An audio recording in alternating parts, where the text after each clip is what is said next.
Bonjour à tous et bienvenue. Merci d'assister à cette table ronde, donc l'innovation au service du directeur financier. Bienvenue à tous les trois. Alors, on va essayer de ne pas être trop barbant aujourd'hui au vu de l'intitulé, mais surtout de vous parler des enjeux concrets auxquels vous tous, vous directeurs financiers et par extension patrons de PME font face. Donc ces dernières années, on le sait, les défis auxquels ont été confrontés les directeurs financiers ont cessé d'augmenter. Quelques exemples, une volatilité économique, la prolifération des cyberattaques, une digitalisation à la peine, l'instabilité politique. On peut rester 1 heure à parler de ces sujets-là, c'est pas ce qu'on va faire aujourd'hui. D'importants enjeux qui peuvent grandement perturber le quotidien des directeurs financiers, comme on va l'entendre au cours de la conversation. Et donc, pour répondre à ces défis, le DAF nouvelle génération peut désormais s'appuyer sur des outils un peu plus puissants qu'un simple tableau Excel, heureusement. Donc, l'objectif de notre table ronde aujourd'hui, c'est de comprendre les difficultés auxquelles sont confrontés les DAF. Dans un deuxième temps, de présenter des solutions concrètes qui allègent le quotidien des directeurs financiers. Et enfin, de faire une plongée dans le futur proche et moins proche, avec ce que nous réserve l'intelligence artificielle et les autres avancées technologiques auxquelles nous allons avoir accès dans le futur. Donc pour en parler avec nous, on a Raphaël Naoum, qui est CFO de Penny Lane, donc plateforme de gestion financière et de comptabilité pour les entreprises. Bonjour, alors je vais vous demander à chacun de vous présenter en 30 secondes pour l'audience, ce sera plus simple. Voilà, Raphaël. Bonjour à tous, donc Raphaël, directeur financier de Penny Lane. Pour ceux qui ne connaissent pas Penny Lane, on est un outil comptable et de pilotage financier. Et la particularité, c'est qu'on est vraiment un outil all-in-one. Donc la comptabilité communique vraiment avec la gestion. Donc, si vous avez un expert comptable, vous pouvez collaborer avec lui. Si vous avez un comptable en interne, il utilisera Penny Lane. Et vous, en tant que DAF, vous pouvez gérer votre boîte, piloter vos finances, facturer. On est certifié PDP, relancer, etc. Merci beaucoup. Sébastien Marchand, donc CEO de Rydoo. Je t'en prie. Merci. Déjà, merci beaucoup de l'invitation. Ravi d'être là avec vous ce matin. Donc, Rydoo, c'est une plateforme de gestion de frais professionnels. On est né en 2015. On sert aujourd'hui 3000 clients corporate dans le monde, principalement des PME, mais on a aussi des grands comptes comme Veolia, Henkel, Deloitte. Et on a 3 éléments de différenciation par rapport à nos concurrents. Le premier, c'est l'expérience utilisateur, sur lequel on travaille beaucoup. On a la chance d'être numéro 1 aujourd'hui sur Apple Store et Android. Le deuxième élément de différenciation, c'est la couverture internationale. On sert nos clients dans 132 pays dans le monde, donc on est clairement globaux. Et le troisième élément de différenciation, c'est le recours à l'intelligence artificielle, notamment pour le contrôle, pour s'assurer que 100% des reçus qui sont finalement remboursés par l'entreprise respectent bien la politique de l'organisation. Donc voilà pour Rydoo. Merci Sonia, notre Chief of Tech and Stratégie chez IBAN First. Bonjour à tous, je suis ravie d'être là avec Sébastien et Raphaël ce matin. Je ne vais pas présenter IBAN First puisque Pierre-Antoine vient de le faire. On aura l'occasion aussi d'en parler dans la table ronde. Juste en 2 mots, moi je suis responsable effectivement des équipes tech, de la stratégie, mais aussi des fonctions RH au sein d'IBAN First. Donc, on va commencer avec vous, ou vous, toi, je ne sais pas quelle est la politique de tutoiement, vouvoiement avec vous, ou toi. Alors, Raphaël Naoum, tu es le directeur financier de ce panel. Et pour comprendre les enjeux du DAF, on va faire un état des lieux avec toi aujourd'hui. Est-ce que tu peux nous détailler les plus grandes difficultés auxquelles tu fais face au quotidien ? Ouais, avant de commencer, je pense que c'est bien de rappeler un peu le contexte politique qui est un peu unique aujourd'hui. On n'a pas de budget pour l'instant pour l'année prochaine. On n'a pas de gouvernement, on n'a pas de Premier ministre. Donc il y a vraiment une grosse incertitude sur les marchés financiers pour les investisseurs et aussi par ricochet pour les directeurs financiers. Si on fait une petite aparté et on prend de la hauteur par rapport à ça, moi mes difficultés, je dirais le premier c'est la gestion du temps et des données. Aujourd'hui, je parle avec pas mal de DAF, on est vraiment tous sous l'eau, pour rester poli. On est vraiment face à un déluge de data dans l'entreprise. Et aujourd'hui, ce qu'on nous demande, c'est de produire la data de plus en plus vite, de qualité et bien sûr prendre des décisions stratégiques plus rapidement. Donc ça, c'est vraiment le premier gros challenge. Le deuxième gros challenge, je dirais, c'est le trade-off entre le fait de tout contrôler et le fait de laisser de l'autonomie dans la boîte, de l'agilité. Ce que les salariés demandent aujourd'hui, c'est beaucoup plus de flexibilité pour gérer leurs notes de frais, pour gérer leurs cartes. Et ce que nous, on attend côté finance, c'est du contrôle. Mais aujourd'hui, voilà, il faut trouver le bon trade-off pour bien favoriser du coup le business. Les clients n'attendent pas. Donc, on est vraiment dans cette situation-là. Et le troisième, je dirais que c'est quelque chose de beaucoup plus RH. Aujourd'hui, la comptabilité qui était un peu chronophage, les reporting, etc., tendent vraiment à se banaliser, je dirais. Aujourd'hui, on sera plus récompensé parce qu'on sait bien saisir ou parce qu'on sait faire un bon cash reporting. Il y a la facturation électronique qui arrive dès l'année prochaine, en 2026, en réception pour toutes les entreprises. Donc, ça va se banaliser. Et donc, pour en revenir au point RH, c'est qu'on doit faire monter en compétence nos équipes, les faire passer d'exécutants à un rôle plus stratégique, business partner. Donc, nous, ce qu'on commence à faire, c'est travailler vraiment sur un career pass pour que toutes les équipes finance puissent vraiment être impliquées au quotidien dans l'opérationnel. Alors justement, en parlant des enjeux RH, en discutant, en préparant cette conférence avec des directeurs financiers ou des professions affiliées, l'une des problématiques qui m'a été le plus retransmise, c'est la difficile rétention des talents. Et on en parlait avec Sébastien Marchand. Et vous me disiez que tu me disais finalement que celui qui était derrière la rétention des talents, finalement, c'est pas le RH comme on peut l'entendre, c'est le DAF. Pourquoi? Alors, c'est peut-être un peu exagéré de dire que le DAF, c'est lui qui est le seul, qui a le seul impact sur la marque employeur par rapport au RH. Mais ce qui est sûr, c'est qu'il a un rôle à jouer.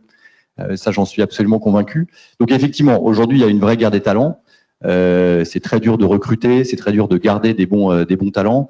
Je vais juste donner 2 chiffres. Le premier, c'est il y a 24% des employés français qui ne se projettent pas au-delà d'1 an dans leur entreprise. Et le taux d'attrition moyen en France cette année, il se situe entre 20 et 24%. Donc ça veut dire quoi? Ça veut dire qu'au bout de 4-5 ans, toute votre équipe, en théorie, doit être renouvelée. Donc c'est très dur de recruter, c'est très dur de garder les talents dans l'entreprise. Et donc je pense que au même titre qu'on travaille énormément sa proposition de valeur client, on doit aussi travailler sa proposition de valeur employé. Et moi, je suis convaincu que les technologies et les outils déployés dans l'entreprise ont un impact très fort sur la proposition de valeur employée. Moi, je parle avec beaucoup de gens que je rencontre, je leur pose la question des outils qui sont utilisés dans leur entreprise. Et là, j'ai 2 réactions. J'ai la réaction d'un employé hyper excité, hyper fier de sa société, qui considère comme ultra moderne. Et donc, il me parle des outils, il va jusqu'à me proposer de faire une démo d'une application qu'ils utilisent en interne. Et puis j'ai un autre employé qui va lever les yeux au ciel et qui va me dire moi c'est l'âge de pierre. On est resté bloqué au XXe siècle et nos outils c'est une catastrophe. Et donc effectivement, il y en a un qui va avoir un sentiment de fierté et vraiment avoir une image ultra moderne de son entreprise de par les solutions qui ont été déployées dans l'organisation, et l'autre qui aura une image désastreuse du côté moderne de l'entreprise.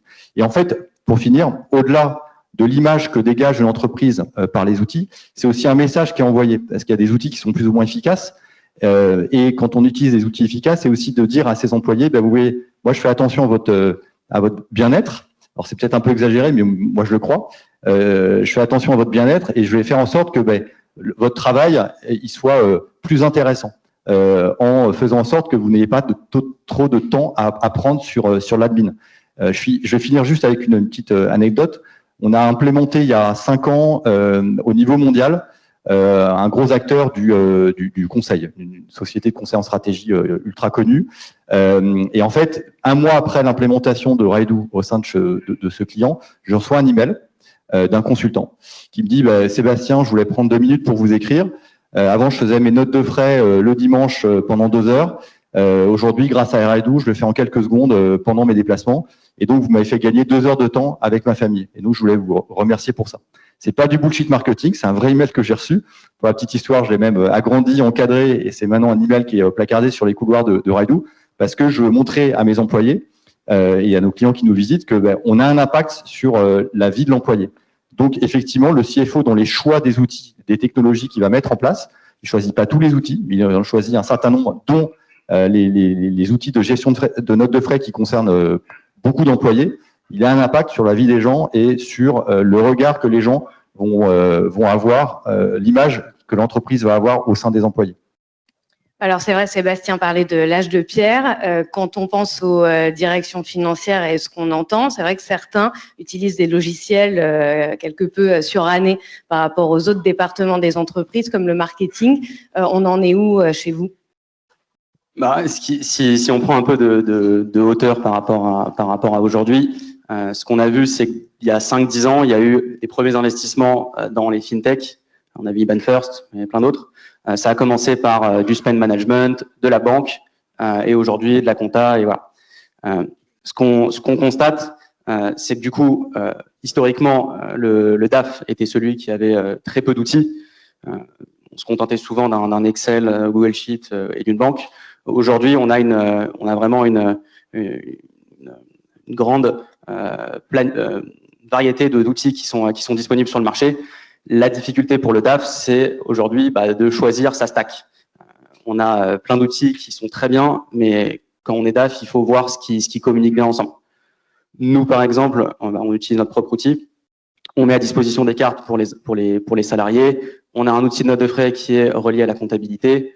On a un outil de procurement qui n'est pas le nôtre, qui s'appelle Pivot, qui est très bien, qui est relié directement par API avec Pennylane. Du coup, tout ça, ça favorise du coup l'employer branding. Et donc, au-delà des talents, quand on aborde les autres enjeux du DAF, revient en haut de la pile la question de la gestion de la liquidité. Tu es là en tant que DAF, mais également en tant que représentant de Pennylane. Et justement, la gestion de la liquidité, c'est une des problématiques auxquelles vous vous attaquez. Ouais, la liquidité, je pense, c'est la hantise numéro 1 des CFO.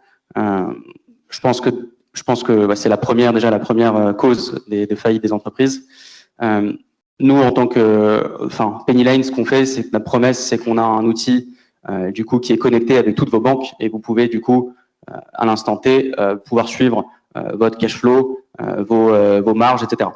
On va un peu plus loin, c'est qu'on est aussi un outil de facturation et je pense que la première chose avant de parler de liquidité, c'est déjà de bien facturer ses clients, facturer en temps et en heure. On a souvent tendance, moi je le constate, parfois les facturations, quand c'est pas la finance qui les fait, ça peut traîner.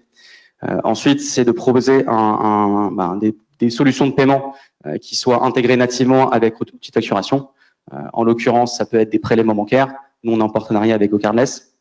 Ça peut être des liens pour aider vos clients à vous payer plus vite ou des virements. Ensuite, quand la facture est lancée, le but c'est de se faire payer. Donc il y a plein d'outils sur le marché pour faire des relances automatiques. Ça marche super bien.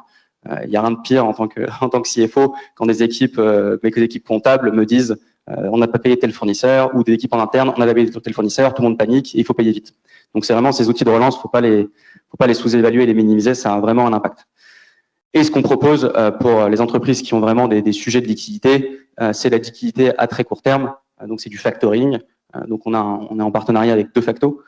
Et donc DeFacto vient analyser votre comptabilité, votre banque et vous proposer sur la base de vos factures des financements à court terme qui sont très flexibles. Donc ça veut dire que vous pouvez choisir de rembourser de 1 à 120 jours.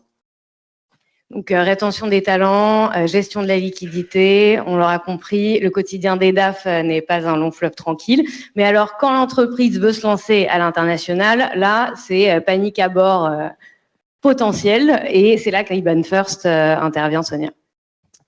Oui, en effet, on a parlé avec Raphaël et Sébastien là, de problématiques internes, on va dire, la rétention des talents, la gestion de la liquidité. Mais si on repart sur les facteurs externes, on en parlait en introduction, tu le mentionnais Raphaël, sur le facteur externe avec lesquels les CFO doivent naviguer. En fait, on prend le CFO, les directions financières doivent prendre en compte des critères macroéconomiques, des critères géopolitiques. Et quand on est une entreprise qui opère à l'international, c'est encore plus amplifié. Il y a un certain nombre de risques à prendre en compte. IBAN First a été créé un peu avec cet ADN, c'est-à-dire une mission d'accompagner des PME qui ont une exposition à l'international dans la navigation de ces risques, et à naviguer ces risques plutôt. Et nous, on appelle ça, les PME, on appelle ça des small multinationals. Et on a développé pour eux une plateforme de paiement qui leur permet à la fois de payer, se faire payer en plusieurs devises, mais aussi de gérer le risque de change associé à ces paiements. On essaie en fait de construire une solution globale pour des PME qui auraient une exposition à l'international. Tu as utilisé le mot de global. Pourquoi global? C'est particulier. Oui. Ah oui, en effet. Global, ça peut avoir deux sens. C'est global au sens de international, mondial, mais aussi global au sens des solutions qu'on apporte à nos clients pour résoudre leurs enjeux, pour atteindre leurs enjeux. Penny Lane, Rydoo, IBAN First, on l'a compris, innove au service des directions financières. Et quand on parle innovation, si on fait un sondage dans la salle, je pense qu'on aura la même réponse. Les deux premiers mots qui nous viennent au cerveau, c'est intelligence artificielle, qui est dans toutes les conversations, qui est, on va le voir, à la une de nombreux médias au cours de ces dernières années. Je vous propose de faire un reality check ensemble, tous les trois. On en est où aujourd'hui, chez vous, dans votre entreprise, mais également au sein des directions financières? Alors pour Rydoo, nous, l'intelligence artificielle, ça fait pas mal de temps qu'on travaille dessus et qu'on l'intègre dans notre solution. Et effectivement, donc l'intelligence artificielle, c'est vraiment le présent, c'est pas le futur. Hein. Ça, c'est très important de le comprendre aujourd'hui. Pour vous donner un exemple, et je suis désolé, je vais beaucoup parler de Rydoo aujourd'hui. C'est pas de l'auto-promotion, mais c'est un outil que je connais bien, donc c'est facile de l'utiliser pour à titre d'exemple. Mais l'intelligence artificielle, on l'utilise de trois manières chez Rydoo. Premièrement, c'est d'abord pour l'utilisateur final, celui qui soumet des frais professionnels pour remboursement. Il y a 10 ans, il devait remplir un à un tous les champs avant de soumettre son frais professionnel. Aujourd'hui, grâce à l'IA, non seulement on capte la donnée d'un reçu juste après prise de photo, mais en fait on comprend vraiment ce qu'il y a, ce qu'est cette donnée. Et donc on est capable de remplir tous les champs automatiquement pour l'utilisateur final, qui a juste à rentrer éventuellement un champ analytique. Aujourd'hui, j'ai déjeuné avec Pierre-Antoine de IBAN First. Donc voilà, ça lui prend 3 secondes pour soumettre un frais professionnel. Donc c'est un gain de temps énorme et ça va lui permettre de focuser sur ce qui apporte plus de valeur à l'entreprise. La deuxième utilisation de l'IA chez Rydoo, c'est sur le contrôle. J'en parlais dans mon introduction. En fait, 2 exemples de la puissance de l'IA. Imaginez un employé A qui a un déjeuner en janvier avec l'employé B, et donc l'employé A soumet un frais pour remboursement au mois de janvier. Puis 6 mois après, l'employé B, petit malin, soumet le même frais pour remboursement. En fait, un humain est incapable de connecter ces deux reçus et de comprendre qu'en fait, il s'agit du même repas qui va être remboursé 2 fois pour l'entreprise. L'IA va faire cette connexion et va permettre de dire, bon, voilà, là, il y a un doublon, donc il y a un problème entre vous deux. Je ne sais pas qui a payé au final, l'employé A ou l'employé B, mais vous êtes en train de soumettre le même reçu pour remboursement. Premier exemple. Deuxième exemple, un collaborateur revient d'un voyage au fin fond de la Chine. Il arrive avec 10 reçus écrits en mandarin et donc il les soumet pour approbation de manière digitale. Et puis vous êtes sur N+1, vous êtes censé comprendre ce qu'il y a sur le reçu. Pareil, sans l'intelligence artificielle, vous êtes incapable d'approuver, de savoir ce qu'il y a sur ces reçus. Et l'IA va permettre dans 1 seconde de traduire tous ces reçus en anglais ou en français, ou dans la langue que vous voulez d'ailleurs, et surtout de détecter s'il y a des choses qui ne sont pas standards. Donc s'il y a un paquet de cigarettes qui s'est glissé entre le sandwich et la canette de coca, même si c'est écrit en mandarin, on va le reconnaître. S'il y a une marque de bière locale, quelle que soit la marque, qui ressort sur le reçu, pareil, on va détecter de l'alcool. Donc alcool, tabac, loisirs pour adultes.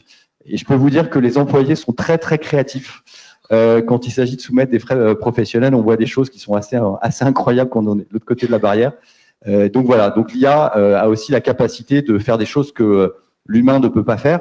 Et au final, 3e application, tout ça, ça permet en fait d'accélérer énormément tout le processus dans l'entreprise. Et je parle des frais professionnels, mais c'est à peu près tous les processus de l'entreprise qui vont être touchés. Si c'est pas aujourd'hui, ils le seront demain. Mais voilà, nous on réduit par 7 le processus de gestion de frais professionnels. Et donc ça permet quoi? Parce qu'en fait on automatise tout, de la soumission jusqu'à l'écriture comptable, tout est complètement automatisé. On a juste à établir des règles d'approbation. Donc, le déjeuner d'un consultant un lundi à moins de 50 € va être approuvé automatiquement. En revanche, un employé qui soumet pour remboursement 6 bouteilles de vodka qu'il a acheté dans un club parisien un samedi soir, là, ça va requérir le contrôle de l'associé qui va accepter ou pas de rembourser. Mais donc voilà, l'IA permet vraiment de tout accélérer et de faire en sorte que l'humain se consacre sur ce qu'il sait faire de mieux, à savoir les raisonnements complexes, tout ce qui touche aux émotions et tout ce qui touche à la créativité. Et c'est là où on est très fort humain. Le reste, les robots, l'IA est certainement meilleur que nous.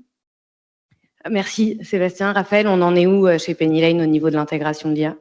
Ouais, la première étape, je pense qu'on est tous d'accord ici, c'est de l'utiliser déjà en perso. C'est pour améliorer des mails, faire des présentations. Donc ça, je pense qu'on sait tous faire. Quoique, je pense que c'est important que tout le monde ici sache écrire un prompt. C'est expliquer à l'IA ce qu'on veut vraiment. Ça, c'est des choses qui s'apprennent. Faut dire à l'IA, je veux que tu fasses ça, tu es un CFO, etc.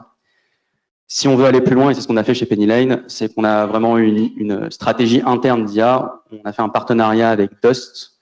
Je ne sais pas si vous connaissez, mais c'est un outil qui agrège du coup pas mal d'IA, donc GPT, Claude, etc. Et ce qui est pas mal avec Dust, c'est que ça se connecte à notre gestion interne. Donc ça se connecte à notre Drive, à notre Notion, à toute la base de connaissances. Pourquoi c'est important? Je vais donner un exemple.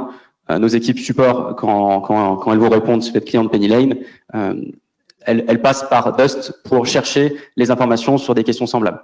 Donc c'est vraiment hyper puissant, ça fait gagner un temps fou au Customer Success. Qui dit un temps fou dit augmentation de la productivité, qui dit augmentation de la productivité dit augmentation des marges. Deuxième cas de figure, plutôt finance. Nous, côté finance, on n'a pas de data analyst attitré. Donc plutôt que d'embêter quelqu'un à faire des requêtes SQL, on passe par Dust. Il a accès à, nous on utilise Metabase, mais il a accès à toute notre Metabase. On va lui poser des questions, ça nous donne le langage SQL directement. Ça fait gagner un temps fou. Donc vraiment, nous l'IA, c'est vraiment au plus près des salariés. Nous, ce qu'on veut, c'est digitaliser tous les processus dans l'entreprise et des départements. Sonia, enfin, on en est où chez IBAN First? Alors, chez IBAN First, quand on parle de l'IA, on distingue 3 catégories. Il y a la première que Raphaël mentionnait, c'est-à-dire intégrer l'utilisation de l'intelligence artificielle dans son fonctionnement au quotidien, donc les collaborateurs.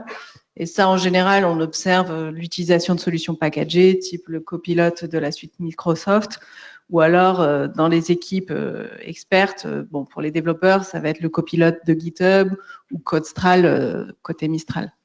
Ça, c'est une première partie. La deuxième partie sur laquelle on a commencé à travailler et on investit, c'est pour développer en interne. Donc là, on a des équipes commando qui réfléchissent à des solutions pour optimiser le fonctionnement, l'efficacité opérationnelle de certains de nos métiers.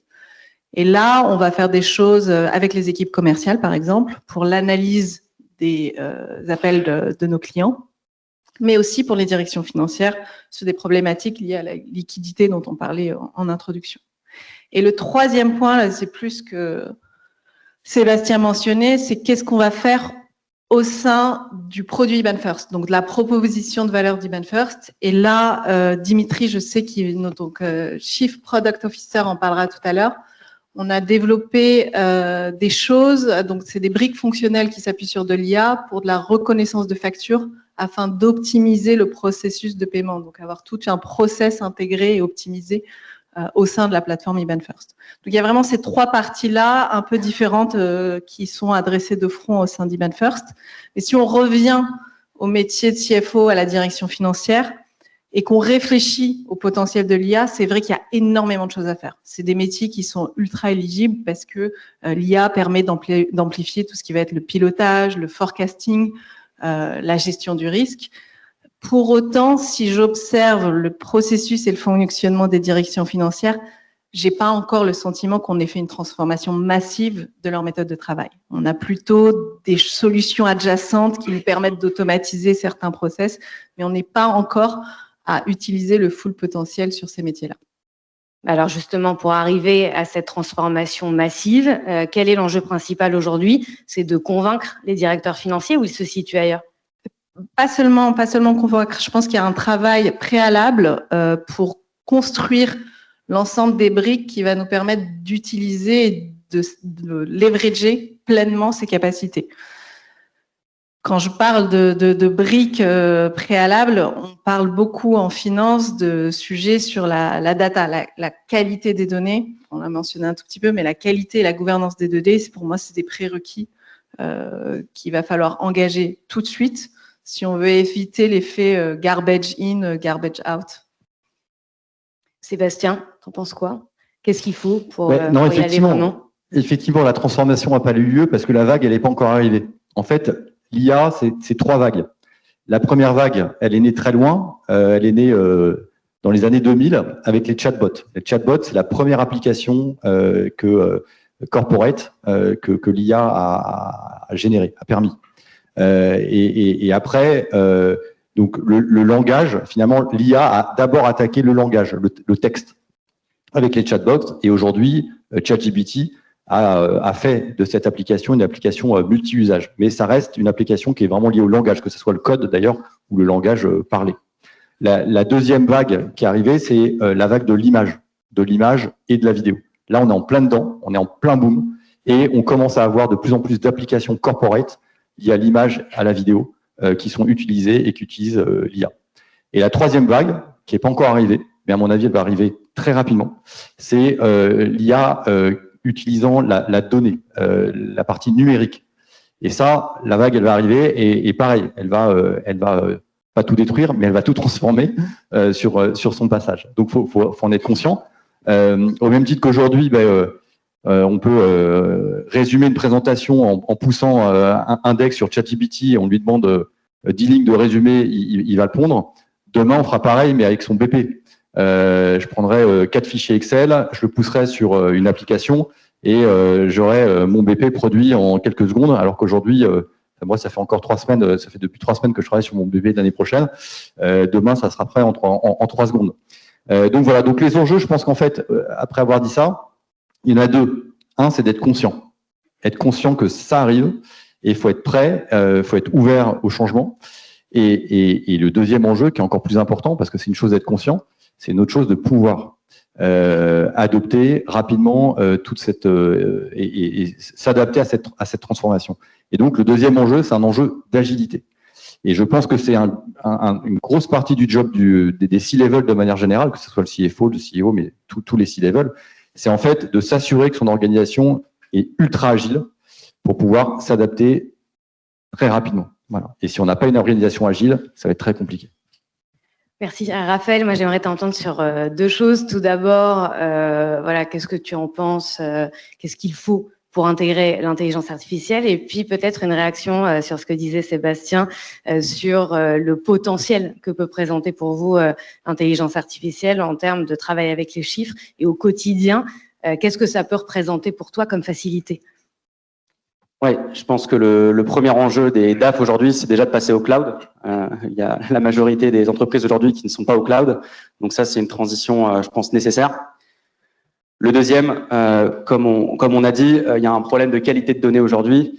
Et je pense que ça va être résolu de manière massive grâce à la facturation électronique qui va complètement changer les process financiers. On sera capable, grâce à la facturation électronique, de pouvoir analyser de la data de qualité et structurer. Donc pour moi, l'enjeu ici, c'est déjà comprendre ce que c'est la facturation électronique, savoir utiliser l'IA, on l'a dit, avec des prompts, et ensuite, je pense que ça doit venir vraiment du C-level, et je pense que le CFO est bien placé s'il n'y a pas de direction stratégie, c'est avoir une culture du changement dans la boîte et proposer ça d'en haut. C'est quelque chose qui prend du temps. Nous, on a commencé ça il y a 1 an. Aujourd'hui, on a des taux d'utilisation d'à peu près 50% en interne de l'IA de quasi hebdomadaire. C'est pas encore, c'est bien, mais c'est pas assez. Ce qu'on veut, c'est voilà, c'est des piqûres de rappel, c'est montrer des cas d'usage, c'est montrer comment vraiment l'IA peut apporter de la valeur aux salariés. On parlait d'employer branding, mais l'IA, c'est clairement l'employer branding. C'est comment on va pouvoir améliorer la condition des salariés, arrêter de faire des tâches chronophages et être plus efficace.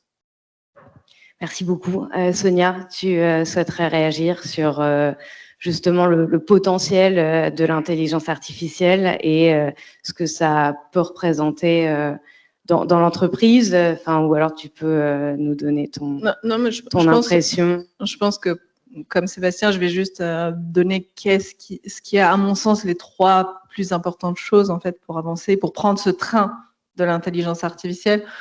Pour moi, le premier sujet, c'est qu'il faut comprendre ce que ça veut dire pour son propre métier. Et dans les directions financières, j'insiste, c'est vraiment transformant et ça peut débloquer énormément de choses. Donc, prendre le temps de comprendre qu'est-ce qui peut être optimisé dans son fonctionnement, ça, c'est un des premiers points. Le deuxième point, c'est d'essayer de transformer en profondeur son métier. Pas uniquement avec des petites automatisations annexes, parce que c'est ce qu'on voit aujourd'hui. Il y a plein de solutions qui arrivent sur le marché qui permettent d'automatiser certaines parties. Mais je suis plus fan quand on dit que le BP va être ingéré et se générer automatiquement. Je pense que ça, c'est transformant et ça peut être structurant pour le métier de financier. Et le dernier point, je vais me répéter, c'est que si vous ne l'avez pas encore engagé, c'est engager en urgence et rapidement tous ces chantiers sur la qualité des données et la gouvernance des données. C'est vrai qu'il arrive des choses qui vont faciliter, qui vont accompagner cette transformation, mais il y a encore beaucoup de choses à faire en interne pour être en capacité, quand la vague viendra sur la donnée, la dernière vague dont tu parlais, Sébastien, de vraiment prendre le train en même temps que les autres et de ne pas créer un gap de compétition. Alors, il nous reste une petite dizaine de minutes. Si vous souhaitez donner chacun votre mot de la fin, résumer un peu notre conversation que l'on vient d'avoir et puis surtout vous focaliser sur les points qui vous semblent le plus importants aujourd'hui, à la fois pour investir dans vos entreprises, mais aussi dans le secteur financier en général. Tu peux prendre les 10 minutes. Alors pour résumer, on va laisser ChatGPT, il sera plus fort que nous. Non, mais alors la conclusion, c'est que l'IA, c'est aujourd'hui, c'est pas demain. Et deuxièmement, donc c'est un énorme challenge pour nous tous, le basculement du monde. Oui, le monde va basculer, j'en suis absolument convaincu. Et en fait, comme tout énorme challenge, et tout énorme challenge d'entreprise, il y a 2 manières de l'aborder. La première manière, c'est de l'aborder de manière négative.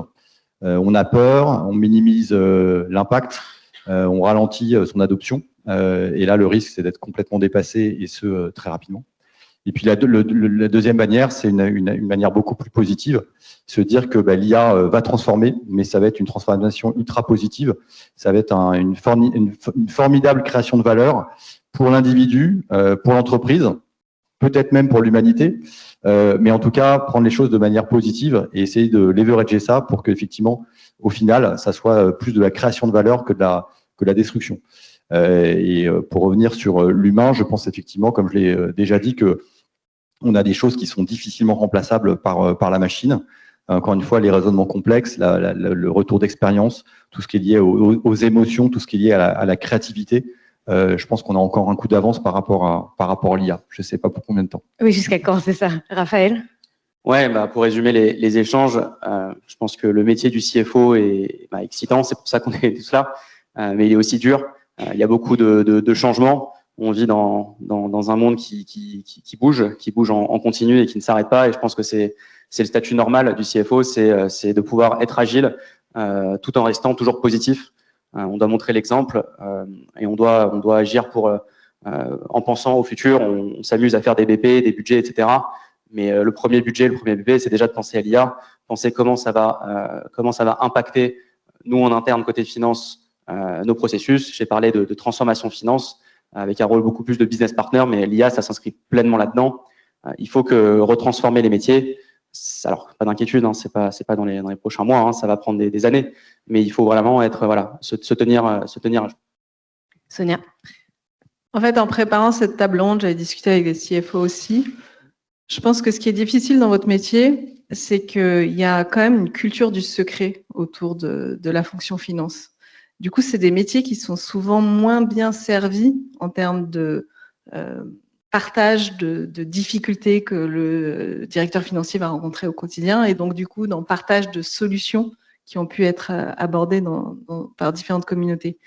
Je pense que si on veut prendre la vague de transformation qui est en train d'arriver, il va falloir qu'on ait la capacité à partager de manière plus transparente l'ensemble des difficultés auxquelles font face les directeurs financiers. et qu'on puisse du coup utiliser pleinement. Alors c'est contradictoire ce que je dis parce qu'il y a à la fois un manque de partage des difficultés que va rencontrer le directeur financier et en même temps, Pierre-Antoine le mentionnait dans son introduction, il y a énormément d'acteurs qui essayent de se lancer dans le Office of the CFO's Face à essayer d'apporter des solutions pour résoudre tous ces pains. Je pense qu'il y a quand même une réflexion, une responsabilité du directeur financier de construire et de composer avec l'ensemble des outils qui vont lui être mis à disposition et en tirer le meilleur parti. Merci beaucoup à tous les trois. Est-ce qu'on a le temps pour une ou deux questions? Oui. Est-ce que certains d'entre vous ont des questions dans le public? Bonjour, je suis Marie, je suis DAF. Bon, déjà, merci pour vos témoignages. Ça fait très écho avec ce que je vis au quotidien. J'ai une question pour vous, Sonia. Vous parliez beaucoup de gouvernance de data. Nous, c'est un vrai sujet dans notre entreprise et je voulais savoir sous quelle direction ça doit être géré, comment ça doit être géré, est-ce qu'il faut monter des équipes de gens qui gèrent la data et tout ça? Alors, nous, on a une équipe qui est une équipe de data analytics qui est centralisée, qui sert l'ensemble des métiers d'Iban First et qui me reporte. J'ai confié cette mission à cette équipe-là. Donc, leur travail a été de lancer des chantiers sur la gouvernance de la donnée. Alors, qu'est-ce que je mets derrière la gouvernance de la donnée? Je mets cette capacité à avoir une définition commune des indicateurs clés de l'entreprise. Donc, quand on parle d'un revenu, et ça peut être assez basique, mais on ne va pas mettre la même formule de calcul derrière ce revenu. Et donc, les équipes de Sales Ops ne vont pas du tout calculer les mêmes choses que la direction financière ou la direction marketing. Donc, ce sujet, on l'a fait à travers… Alors, on s'est outillé, mais c'est un outil comme un autre. On a utilisé la solution Castor pour ne pas leur faire la publicité, mais c'est un dictionnaire de données qui a forcé les métiers à travailler sur la définition. Et c'est cette équipe de data analytics, qui sont très peu nombreux, qui est allée faire le tour des métiers pour réaligner les définitions, pour définir pour chaque KPI clé de l'entreprise qui était le owner, le responsable de ce KPI. Et donc, on y va petit à petit. Alors, on ne peut pas le faire sur l'intégralité de notre set de données, mais on essaye de le faire sur les plus importants. Ça, c'est le premier chantier sur la partie gouvernance. Sur la qualité, c'est plus difficile. Donc, la qualité, ça commence par, à minima, avoir un repository de l'ensemble de nos problématiques. Donc, quand dans un reporting réglementaire, on n'a pas systématiquement l'adresse de nos clients, qu'est-ce qu'on peut faire en termes de résolution pour corriger ce point de qualité de données? Et pareil, c'est cette équipe donc, qui n'aura pas la main sur la résolution de chaque point de qualité, mais qui au moins se sent responsable de le collecter et de faire travailler les métiers sur la résolution pour pouvoir faire progresser l'organisation et puis qu'on arrête d'être juste, bon, cette donnée est fausse ou on n'a pas cette donnée et puis c'est comme ça, on essaye de vivre et de compenser systématiquement avec. J'espère que ça répond à la question. Super, est-ce qu'on a une autre question? Oui, je vais vous poser une question, ce qui est intéressant, parce que je suis convaincu de l'intelligence artificielle. Je gère des transactions très complexes sans aller devant la justice. Mais est-ce que l'intelligence artificielle, dans vos métiers, peut vous aider à prendre la décision sous l'angle du courage? Parce que j'ai des tas d'éléments, des textes de loi, ça me trie tout ce que la jurisprudence peut faire, mais un jour, je dois prendre une décision, j'y vais ou j'y vais pas. Et dans votre métier, est-ce que vous pensez que l'intelligence artificielle vous a aidé à fermer les yeux? Parce que je pense qu'un dirigeant, un jour, il est tout seul. Il doit prendre la décision. Est-ce que vous pensez que ça va nous aider à aller dans le bon sens? Très bonne question. Merci. Alors, non, je ne pense pas que l'intelligence artificielle m'aide à être courageux dans mes décisions. Tout à l'heure, je disais que pour moi, il y a trois territoires dans lesquels l'humain est encore au-dessus de la machine.